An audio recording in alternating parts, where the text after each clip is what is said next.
ఢిల్లీ వేదికగా సీఎస్కేతో జరిగిన మ్యాచ్లో రాజస్థాన్ టీం ఒక అదిరిపై విక్టరీ కొట్టారు. ఈ సీజన్లో తమ లాస్ట్ మ్యాచ్లో అద్భుతంగా పెర్ఫామ్ చేసి ఒక హై నోట్లో ఫినిష్ చేశారని చెప్పుకోవచ్చు. మెయిన్లీ వాళ్ళు ఈ మ్యాచ్లో ఈ సీజన్ మొత్తం వాళ్ళు వెంటాడిన ప్రాబ్లమ్ సార్ట్అవుట్ చేసుకున్నారు. చేజింగ్లో తడబడి గేమ్ను స్పాయిల్ చేసుకోకుండా చాలా ఎర్లీగా ఫినిష్ చేశారు. వేరే సీఎస్కే టీం చూసుకుంటే ఈ సీజన్లో ఇంకా 10వ స్థానాన్ని పదిలం చేసుకున్నట్టే. మరోసారి పూర్ బ్యాటింగ్ అండ్ బౌలింగ్ పర్ఫార్మెన్స్తో మ్యాచ్ని చాలా ఈజీగా కోల్పోయారు. సో వీడియోలో ఈ మ్యాచ్తో పాటు ప్లే ఆఫ్స్ వెన్యూస్ కూడా అఫీషియల్గా బయటకు వచ్చేసాయి. అంటే ప్లే ఆఫ్ మ్యాచెస్ ఎక్కడ జరగబోతున్నాయో ఐపీఎల్ గవర్నింగ్ కౌన్సిల్ ఒక అప్డేట్ ఇచ్చారు. అండ్ ఆల్సో ఆర్సీబీ మరి ఎస్ఆర్హెచ్ జట్ల మధ్య జరగాల్సిన మ్యాచ్ని రీలొకేట్ చేశారు, అంటే వేరే వెన్యూకి మార్చారు. సో వీటి గురించి కూడా ఈ వీడియో చివరిలో క్లియర్గా మాట్లాడుకుందాం. ముందు సిఎస్కేఆర్ఆర్ మ్యాచ్ విషయానికి వస్తే రాజస్థాన్ టీం టాస్ గెలిచి ముందుగా ఫీల్డింగ్ తీసుకున్నారు. అంటే ఏదో ఒక గట్స్ ఎడిషన్ అని చెప్పుకోవాలి. ఎందుకంటే ఈ మ్యాచ్లో కనుక చేస్తూ రాజస్థాన్ టీం ఓడిపోయి ఉంటే చరిత్రలో ఎప్పుడూ లేని ఒక ఘోరమైన రికార్డుని తమ పేరిట రాసుకుని ఉండేవారు. అంటే ఆల్రెడీ ఆర్ఆర్ టీం ఈ సీజన్లో 8 మ్యాచ్లు చేస్తూ ఓడిపోయారు. దీంతో ఈ మ్యాచ్ కూడా చేసి ఓడిపోయి ఉంటే 9వ మ్యాచ్ అయితే. అండ్ ప్రీవియస్గా ఐపీఎల్ చరిత్రలో ఎప్పుడు కూడా ఒక సీజన్లో ఒక టీం చేస్తూ 9 మ్యాచ్లు ఓడిపోవడం అనేది ఎప్పుడూ జరగలేదు. సో అలాంటి ఒక చెత్త రికార్డ్ ఆన్ ది కార్డ్స్ ఉందని తెలిసినా సరే రాజస్థాన్ టీం చాలా ధైర్యంగా ఫీల్డింగ్ తీసుకున్నారు. ఇన్ఫ్యాక్ట్ ఇది చాలా బ్యాక్ ఫైర్ అయి ఉండేది. బట్ సీఎస్కే టీం 10th ఓవర్స్లో తక్కువ రన్స్ కొట్టడం వల్ల అది ఆర్ఆర్ టీంకు బాగా ప్లస్ అయింది. సో సీఎస్కే బ్యాటింగ్ గురించి అయితే 2 మొక్కలు చెప్పొచ్చు. ఆయుష్ మాత్రం మరి డెవాల్ బ్రేవిస్ వీళ్ళిద్దరు ఒక పిచ్ మీద ఆడితే మిగతా బ్యాట్స్మెన్ అందరూ వేరే పిచ్ మీద ఆడారు. నిజంగా ఎక్స్పీరియన్స్ ఉన్న బ్యాట్స్మెన్ దగ్గర నుండి చాలా అంటే చాలా వర్స్ట్ పెర్ఫార్మెన్స్ చూసాం. ఎస్పెషల్లీ డెవాల్ బ్రేవిస్ ఆ 10వ స్థానాన్ని తప్పించేందుకు బ్యాటింగ్ చేస్తే ధోని మరియు దుబే మాత్రం చివరిలో 10వ స్థానం మాకు కావాలన్నట్టు బ్యాటింగ్ చేశారు. అసలు డెత్ ఓవర్స్లో ఎక్కడ కూడా ఇంటెంట్ కనిపించలేదు. సో స్టార్టింగ్ నుండి సీఎస్కే టీం ఒక ఎండ్లో వికెట్లు కోల్పోతూనే ఉంది. బట్ ఆయుష్ మాత్రం మరోసారి 1 మ్యాన్ షో చూపించాడు. ఫస్ట్ 6 ఓవర్స్లో సీఎస్కే టీం 68 రన్స్ కొట్టిందంటే దానికి one and only reason Ayush మాత్రమే. ఇన్ఫాక్ట్ 68 రన్స్లో 43 రన్స్ అతనవే. సో ఆయుష్ అయితే అద్భుతమైన హిట్టింగ్తో 20 బాల్స్లోనే 43 రన్స్ కొట్టాడు. బట్ అతను ఆడుతున్నప్పుడు మిగతా ఎండ్లో బ్యాట్స్మెన్ మాత్రం చేతులు ఎత్తేశారు. కాన్వే 10 కొట్టాడు, ఉర్విల్ డెక్అవుట్ అయ్యాడు. అశ్విన్ చూసుకుంటే ఒక 6 and 4 కొట్టాడు, పర్వాలేదు. పడి తర్వాత మళ్ళీ జడేజా 1 రన్ చేసి అవుట్ అయిపోయాడు. సో యాక్చువల్గా సీఎస్కే టీం క్విక్ ఇంటర్వల్స్లో వికెట్లు కోల్పోయింది.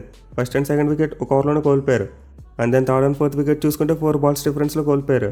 ఇన్ఫాక్ట్ 5వ వికెట్ కూడా మరి 7 బంతుల వ్యవధిలో కోల్పోయారు. సో ఆయుష్ మాత్రం అవుట్ అయిపోయిన తర్వాత సీఎస్కే టీం క్విక్గా 3 వికెట్స్ కోల్పోయింది. కానీ అలాంటి టైంలో డెవాల్ బ్రేవిస్ మరోసారి సీఎస్కే టీంను రెస్క్యూ చేసే ప్రయత్నం చేశాడు. 25 బాల్స్లోనే 42 రన్స్ కొట్టాడు. మేలు ఒక ఎండ్లో దూబే స్ట్రగుల్ అయినప్పటికీ బ్రేవిస్ మాత్రం ఏదో వేరే పిచ్ మీద అన్నట్టు ఆడాడు. సో అతని బ్యాటింగ్ కారణంగా అయితే సీఎస్కే టీం చాలా స్ట్రాంగ్ పొజిషన్కి వెళ్ళింది. ఓవర్కి 10 పరుగులు చెప్పిన కొడుతూ వెళ్ళిపోయారు. బట్ ధోని బ్యాటింగ్ వచ్చాక చివరి 4 ఓవర్స్లో చూసుకుంటే గేమ్ మొత్తం స్పాయిల్ అయిపోయింది. నిజంగా సీఎస్కే టీం లాస్ట్ 4 ఓవర్స్లో లిటరల్లీ రన్ బాల్ కొట్టారు. దీనివల్ల ఈజీగా 210 వరకు కొడతారనుకున్న సీఎస్కే టీం 187 రన్స్ దగ్గర అయిపోయింది. సో సీఎస్కే ఇన్నింగ్స్ ఎలా ఉందంటే రివర్స్లో ఉంది. అంటే జనరల్గా స్టార్టింగ్లో స్లోగా ఆడి చివరిలో గట్టిగా ఫినిష్ చేస్తారు. బట్ సీఎస్కే టీం స్టార్టింగ్ నుంచి గట్టిగా ఆడి చివరిలో చాలా లోలో ఫినిష్ చేశారు. సో దీనివల్ల సీఎస్కే టీం అయితే బ్యాటింగ్లో డెఫినెట్లీ ఒక 20 రన్స్ షాట్ అని చెప్పుకోవచ్చు. అండ్ అది ఫైనల్ అవుట్పుట్ మీద చాలా ఎఫెక్ట్ చూపించింది. మెయిలీ డెత్ ఓవర్స్లో మొమెంటమ్ షిఫ్ట్ అనేది జరిగిపోయింది. అండ్ దాని తర్వాత రాజస్థాన్ బ్యాటింగ్లో కూడా క్యారీ అయ్యింది. అయితే యాక్చువల్లీ గేమ్ను టర్న్ చేసింది ఎవరంటే ఆకాశ్ మధోల్ అని చెప్పుకోవచ్చు. అతను ఎప్పుడైతే డెత్ ఓవర్స్లో బాల్ నుండి రివర్సింగ్ రాబట్టడం మొదలు పెట్టాడో అక్కడ నుండి గేమ్ యొక్క మూమెంటం మొత్తం మారిపోయింది. ఎస్పెషల్లీ డెవాల్ బ్రేవిస్ వికెట్ అయితే ఒక big game changing moment. So Akash Madhwal అయితే నిజంగా అద్భుతమైన బౌలింగ్ చేశాడు. 4 ఓవర్స్లో 29 రన్స్ మాత్రమే ఇచ్చి 3 ఇంపార్టెంట్ వికెట్స్ తీసుకున్నాడు. ఇన్ఫాక్ట్ డెత్ ఓవర్స్లో 1 చేత సీఎస్కే టీంని ఆపేశాడని చెప్పుకోవచ్చు. సో ఇప్పుడు ఐపీఎల్ 2023లో మధ్వాల్ దగ్గర నుంచి ఇలాంటి పెర్ఫార్మెన్స్ చూసాం. అండ్ ఇప్పుడు మళ్ళీ ఆ రేంజ్ పెర్ఫార్మెన్స్ చూపించాడు. ఇన్ఫాక్ట్ అతనికి player of the match out కూడా వచ్చింది. ఇక అతనితో పాటు అసరంగా మరి దేశపాండే ఇద్దరు కూడా చాలా బాగా బౌలింగ్ చేశారు. ఇన్ఫాక్ట్ మంచి సపోర్ట్ ఇచ్చారు. తల వికెట్ తీసుకున్నారు. అండ్ ఆల్సో బిలో 9 ఎకానమీతో బౌలింగ్ చేశారు. మెయిల్ అసరంగా అయితే మిడిల్ ఓవర్స్లో గేమ్ని కంట్రోల్ చేశాడు.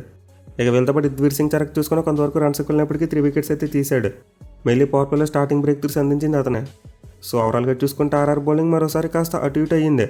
అంటే మనం ప్రివ్యూలో చెప్పుకున్నాం దేశపాండే మరి అసరంగా ఇద్దరే బాగా వేస్తున్నారని చెప్పి. బట్ ఈ మ్యాచ్లో వీళ్ళిద్దరితో ఆకాశ్ మధ్వాల్ డెత్ ఓవర్స్లో అద్భుతంగా బౌలింగ్ చేశాడు. దీనివల్ల వాళ్ళ బౌలింగ్ యూనిట్ అనుకున్న దానికంటే కాస్త బెటర్ అవుట్పుట్ ఇచ్చింది. And also not to forget Rajasthan team యొక్క క్యాచింగ్ ఈ మ్యాచ్లో అయితే అమోఘం. మెయిలీ మాఫాక్ అయితే స్టార్టింగ్లో ఒక బ్రిలియంట్ క్యాచ్ తీసుకున్నాడు. అండ్ ఆల్సో ధ్రువ్ జురేల్ చూసుకున్నా, తుషార్ దేశపాండే చూసుకున్నా, వీళ్ళు కూడా చాలా మంచి క్యాచెస్ తీసుకున్నారు. సో ఈ మ్యాచ్లో అయితే ఆర్ఆర్ క్యాచింగ్ పీక్స్లో ఉంది. ఎవరు కూడా ఏమీ డ్రాప్ చేయలేదు. ఇక చేజింగ్లో చూసుకున్న రాజస్థాన్ టీం కంప్లీట్ డామినెన్స్ చూపించింది. ఫస్ట్ ఓవర్స్లో ఎక్కువ రన్స్ రాకపోయినప్పటికీ ఆ తర్వాత జైస్వాల్ ఖలీల్ అహ్మద్ మీద ఒక ఓవర్లో అటాక్ చేశాడు. అండ్ అప్పటి నుండి రన్స్ వస్తూనే ఉన్నాయి. మెయిన్లీ మ్యాచ్లో యంగ్స్టర్ అయిన వైభవ్ సూర్యవంశీ బ్యాటింగ్ని చాలా మెచ్చుకోవాలి. జనరల్గా అతను బండ కొట్టుడు కొడతాడు, కానీ ఈ మ్యాచ్లో మాత్రం ఒక మెచ్యూర్డ్ ఇన్నింగ్స్ ఆడాడు. నిజంగా జైస్వాల్ వేగంగా ఆడుతున్నంతసేపు అతను సెకండ్ ఫిడిల్ రోల్ తీసుకున్నాడు. బట్ ఎప్పుడైతే జైస్వాల్ అవుట్ అయ్యాడో ఆ తర్వాత అతను బ్యాట్ నుండి రన్స్ రావడం చూసాం. మెయిలీ మిడిల్ ఓవర్స్లో అతని బ్యాటింగ్ వేరే లెవెల్. సో యాక్చువల్గా రాజస్థాన్ టీం పవర్ ప్లేలో ఎప్పుడు బాగా ఆడుతుంది. అండ్ ఈ మ్యాచ్లో చూసుకున్న 56 రన్స్ కొట్టారు. బట్ వాళ్ళకి main problem middle and death overs. Batsmen చాలా తడబడుతూ ఉంటారు. కానీ ఈ మ్యాచ్లో మాత్రం సూర్యవంశీ అలాంటి జరగనకుండా చూసుకున్నాడు. మిడిల్ ఓవర్స్లో స్పిన్నర్స్ని చాలా మంచి కంట్రోల్తో ఆడాడు. ఎస్పెషల్లీ అతను ఆఫ్ సైడ్ గేమ్ అయితే వేరే లెవెల్. నిజంగా యంగ్స్టర్ దగ్గర నుండి అంత క్లాస్ బ్యాటింగ్ నేనైతే ఎక్స్పెక్ట్ చేయలేదు. ఇప్పటివరకు ఈ సీజన్లో వైభవ్ సూర్యవంశీ చేసిన బ్యాటింగ్ అంతా ఒక ఎత్తు అయితే ఈ మ్యాచ్లో చేసిన బ్యాటింగ్ వేరే ఎత్తు. నిజంగా ఈ సీజన్ చాలా మంచి హై నోట్లో ఫినిష్ చేశాడు. 33 బాల్స్ 57 రన్స్ కొట్టి ఆర్ఆర్ విజయంలో కీ రోల్ ప్లే చేశాడు. సూర్యవంశీ మరియు సంజు శాంసన్ కలిసి అయితే 2 వికెట్కు చాలా పెద్ద పార్ట్నర్షిప్ యాడ్ చేశారు. ఇన్ఫాక్ట్ 98 వరకులు పార్ట్నర్షిప్ యాడ్ చేశారు. అండ్ ఈ పార్ట్నర్షిప్లో చూసుకుంటే వైభవ్ సూర్యవంశీ అగ్రెసివ్ రోల్ తీసుకుంటే సంజు శాంసన్ చాలా మంచి సపోర్ట్ అందించాడు. దీనివల్ల రాజస్థాన్ రాయల్స్ టీం మిడిల్ ఓవర్స్లో ఆల్మోస్ట్ 100 కంటే ఎక్కువ రన్స్ కొట్టారు. ఎస్పెషల్లీ పార్ట్నర్షిప్ వల్ల టార్గెట్ ఈక్వేషన్ అనేది చాలా కంట్రోల్లోకి వచ్చేసింది. అంటే ఆల్మోస్ట్ రన్నబుల్కి తీసుకొచ్చేశారు. అందులో హెట్మర్ బ్యాటింగ్ వచ్చేసరికి చూసుకుంటే బిలో రన్నబుల్ వచ్చేసింది. గతంలో చూసుకుంటే ఆర్ఆర్ టీం అలాంటివి చేయలేకపోయారు. అంటే మిడిల్ ఓవర్స్లో స్ట్రగుల్ హెట్మర్ బ్యాటింగ్ వచ్చేసరికి కాస్త రన్నబుల్ కంటే పెద్ద ఈక్వేషన్ పెట్టేవారు.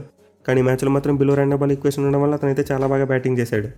ఇక ధ్రువ్ జురేల్ చూసుకుని ఒక బ్రిలియంట్ క్యామ్ ఇన్నింగ్స్ ఆడాడు. 12 బాల్స్లో 31 రన్స్ కొట్టాడు. మేలు అతను స్పిన్నర్స్ని ప్యాడల్ స్వీప్ ద్వారా కొట్టడం అయితే చాలా బాగా అనిపించింది. యాక్చువల్గా రాజస్థాన్ టీం తమ పొటెన్షియల్కి తగ్గట్టు ఇలా ఉంటుంది. అంటే వాళ్ళు ఈ సీజన్లో చేస్తూ ఓడిపోయిన మ్యాచెస్లో ఇలా ఆడుంటే చాలా మ్యాచ్లు గెలిచి ఉండేవారు. బట్ అనవసరంగా చివరి వరకు గేమ్ను ట్రాక్ చేసి గెలవాల్సిన మ్యాచ్లు ఓడిపోయారు. But in end of the day చూసుకుంటే రాజస్థాన్ టీం ఈ సీజన్ అయితే చాలా హై నోట్లో ఫినిష్ చేసింది. బట్ సిఎస్కే టీం విషయానికి వస్తే మాత్రం పూర్ బౌలింగ్ డిసిప్లిన్ అని చెప్పుకోవచ్చు. మెయిన్లీ స్పిన్నర్స్ చాలా డిసప్పాయింట్ చేశారు. వాళ్ళు నార్మల్గానే మామూలు పిచ్చెస్ మీద కాస్త పొద్దుగా బౌలింగ్ చేస్తూ ఉంటారు. కానీ ఈ మ్యాచ్లో మాత్రం పిచ్ నుండి స్లైట్గా వెళ్ళిపోయినా సరే బాగా వేయలేకపోయారు. మెయిన్లీ జడేజా మరియు నూర్ అహ్మద్ ఇద్దరు ఓవర్కి 13 కంటే ఎక్కువ పరుగులు సమర్పించుకున్నారు. అలాగే అశ్విన్ చూసుకున్న 14 ఓవర్లో 2 వికెట్లు తీసినప్పటికీ అప్పుడు జరగాల్సిన డ్యామేజ్ జరిగిపోయింది. యాక్చువల్గా సిఎస్కే పేస్ బౌలర్స్ మీద పెద్దగా నమ్మకం లేదు. ఎందుకంటే యంగ్స్టర్స్ సరిగ్గా వేయలేకపోతున్నారు. కానీ ఎక్స్పీరియన్స్ ఉన్న స్పిన్నర్స్ అలా వేయడం నిజంగా టీం యొక్క కొంప ముంచిందని చెప్పుకోవచ్చు. బట్ ఎనివే వాటమికి పూర్తిగా వాళ్ళ బౌలర్స్ నిందించలేం. డెత్ ఓవర్స్లో బ్యాటింగ్ చాలా వర్స్ట్గా ఉంది. దీనివల్ల సిఎస్కే టీం అనుకున్నంత స్కోర్ కొట్టలేకపోయింది. అలాగే మొమెంటమ్ షిఫ్ట్ కూడా జరిగిపోయింది. ఈ మ్యాచ్లో సిఎస్కే టీంకి ఏమైనా పాజిటివ్ ఉన్నాయంటే ఆయుష్ మాత్రే, డెవాల్ బ్రేవిస్ మరియు రన్సుల్ కాంబోజ్ ఈ ముగ్గురు యంగ్స్టర్స్ చాలా బాగా పెర్ఫామ్ చేశారు. బట్ మిగతా వాళ్ళందరూ మాత్రం చేతులు ఎత్తేశారు. దీంతో సిఎస్కే టీం ఈ సీజన్లో 10వ మ్యాచ్ ఓడిపోయింది and last place almost confirm అని చెప్పుకోవచ్చు. ఈవెన్ వాళ్ళు తమ చివరి మ్యాచ్లో జీటీ టీం మీద గెలిచినప్పటికీ నెట్ రన్ రేట్ కారణంగా 10వ ప్లేస్లో ఉండిపోతారు. ఏదైనా మిరాకిల్ జరిగి ఒక పెద్ద విక్టరీ కొడితే 9th ప్లేస్కి వచ్చే ఛాన్స్ ఉంటుంది. సిఎస్కే టీం అయితే ఈ సీజన్లో తమ హిస్టరీలో ఎప్పుడు లేని విధంగా చాలా వర్స్ట్ పెర్ఫార్మెన్స్ ఇచ్చారు. ఇక నేను ఈ మ్యాచ్ జరుగుతున్న టైంలోనే ప్లే ఆఫ్ వెన్యూస్ గురించి ఒక అప్డేట్ వచ్చింది. అంటే ప్లే ఆఫ్ మ్యాచెస్ ఏ వెన్యూస్లో జరగబోతున్నాయో అఫీషియల్గా బయటకు చెప్పారు. అనుకున్నట్టే క్వాలిఫైర్ 2 మరియు ఫైనల్ మ్యాచ్ ఈ రెండు కూడా అహ్మదాబాద్లో పెట్టారు. అంటే జూన్ 1వ తేదీన జరగబోయే క్వాలిఫైర్ 2 మ్యాచ్తో పాటు ఫైనల్ మ్యాచ్ ఈ రెండు కూడా అహ్మదాబాద్లోని నరేంద్ర మోడీ స్టేడియం వేదిక ఆడబోతున్నారు. కానీ క్వాలిఫైర్ 1 మరి ఎలిమినేటర్ ఈ 2 మ్యాచ్లు ముందు ముంబైలో పెడతారని చెప్పి రూమర్స్ వచ్చాయి.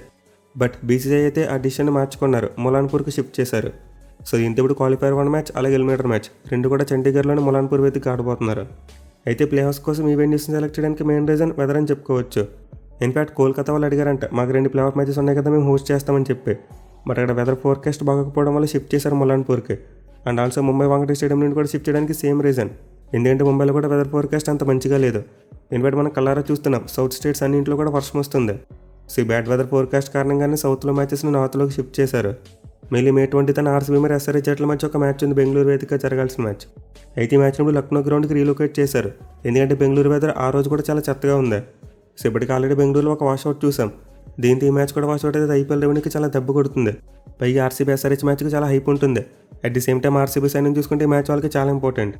ఇప్పుడైతే మే 20న ఆర్సీబీ మరి ఎస్ఆర్హెచ్ జట్ల మధ్య జరగాల్సిన మ్యాచ్ లక్నోకి షిఫ్ట్ చేశారు. అండ్ ఈ మ్యాచ్ వరకు చూసుకుంటే ఈ గ్రౌండ్ ఆర్సీబీ టీం హోమ్ గ్రౌండ్గా ఉంటుంది. వెన్యూ చేంజ్ విషయంలో ఆర్సీబీ టీంకి ఒక గుడ్ న్యూస్ ఉంది, అలాగే ఒక బ్యాడ్ న్యూస్ కూడా ఉంది. ముందు గుడ్ న్యూస్ ఏంటంటే బెంగళూరు వెదర్ని అవాయిడ్ చేయగలిగారు. ఈ మ్యాచ్ కూడా రద్దు ఏంటంటే వాళ్ళకి టాప్ 2 వెళ్ళేందుకు చాలా కష్టంగా మారిపోయేది.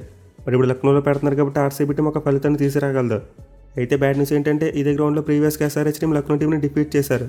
అండ్ ఆల్సో వాళ్ళు ఇప్పుడు మ్యాచ్ కోసం బెంగళూరుకు ట్రావెల్ చేయాల్సిన అవసరం లేదు, అక్కడే ఉంటారు. దీంతో ఎస్ఆర్హెచ్ టీంకి తగినంత రెస్ట్ దొరుకుతుంది. అట్ ది సేమ్ టైం మంచి మూమెంటంతో వెళ్తారు ఈ మ్యాచ్లోకి. But in end of the day చూసుకుంటే ఆర్సీబీ టీం ఈ సీజన్లో ఇవే మ్యాచెస్ అన్నింటిలో కూడా అద్భుతంగా ఆడారు. వాళ్ళు హోమ్ గ్రౌండ్లో మ్యాచెస్ ఆడుకుంటే ఇవే గ్రౌండ్లో మ్యాచెస్ ఆడినప్పుడు అన్ని కూడా గెలిచేశారు. చూడాలి మరి ఫ్రైడే రోజు రికార్డ్ కొనసాగుతుందా లేకపోతే ఎస్ఆర్హెచ్ టీం బ్రేక్ వేస్తుందా అనేది.